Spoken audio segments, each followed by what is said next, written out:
Recently, I saw a cartoon of a man laying on a psychiatrist's couch with the psychiatrist behind him taking notes. And the statement the man on the couch was saying was, I don't understand how my mother can push all my buttons. In a very droll way, the psychiatrist simply said, it's because she planted them. Funny, too true. And important piece is that a high percentage of our self-limiting beliefs were planted in our hearts and minds as children before we had critical thinking skills, before we were 7 to 9 years old. As kids, we may have had the experience of coming down on Christmas morning and finding that the cookies you left for Santa Claus was gone. And you believed Santa Claus was really here. Those same ages, we heard words said to us that were not empowering, that were damaging, that were hurtful. We took them in with the same belief as we believed in Santa Claus. And they get planted like little viruses in our soul.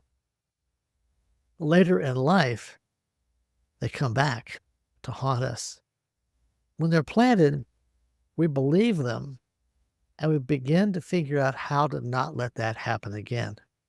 In fact, one of our earliest defenses is our cognitive defense of trying to figure it out. And most of us spend a lot of our rest of our life trying to figure things out, even though they got planted at a very unconscious level. We're trying to figure them out at a conscious level. I tell people it's like trying to solve a supercomputer problem, a Game Boy or an old Atari. Just almost hard to do.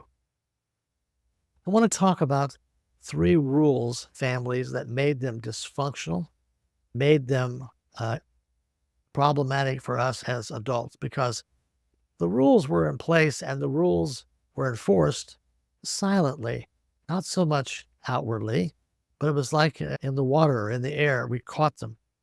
We understood them, and we had to obey them to be safe. The first rule in dysfunctional families is don't talk about it. You get a look when you start to talk about something as a child that you're not supposed to talk about. It's not a loving look, it's a harsh look. It communicates, shut up.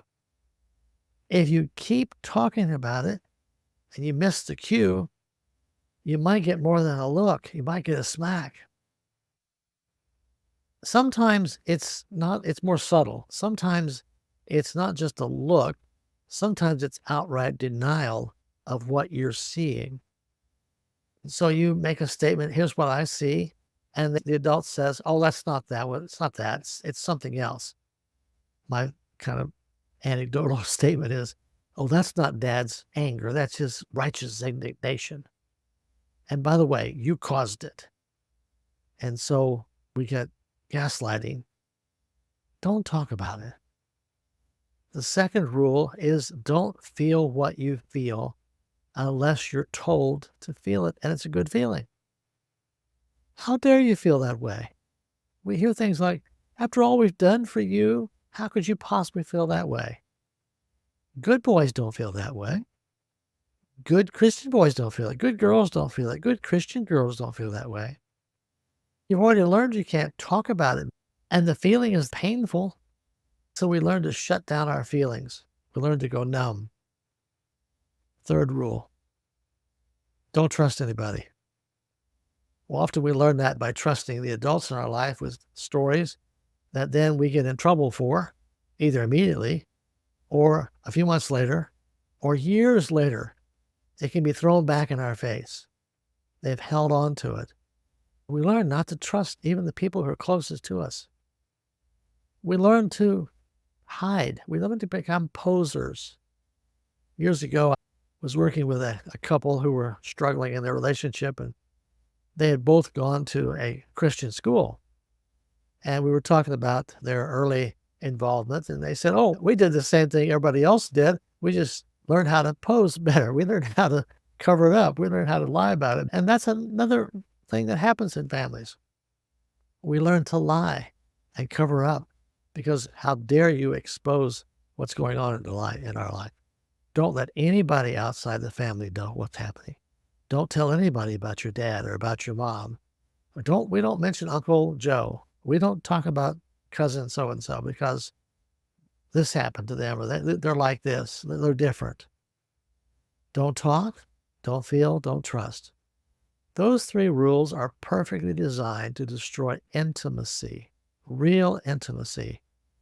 And the more we use those and continue to use them as adults, the more we are challenged in our intimacy with other people, even with ourselves. We can go numb to ourselves and be very deceptive, even with ourselves, cut off our own feelings.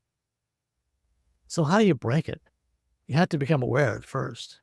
For most of us, we're not aware. It just becomes so normal. And then after you become aware of it, often through broken relationships, difficult situations, then we have to have some help in learning how to become safe in breaking the rules. That is, the rules were planted unconsciously, and figuring them out consciously isn't going to work. But eventually, we have to learn how to break the rules and speak the truth and own it. We have to be able to speak our feelings and own them and not be embarrassed if somebody doesn't like the feeling. And we have to begin to trust other people and trust ourselves to trust other people. That's the work I do. I help people at an unconscious level begin to have the courage and the confidence to break those rules, to create the relationships and the life and the quality of life that they want to create. Remember, break the rules. Talk about it, express feeling, and trust.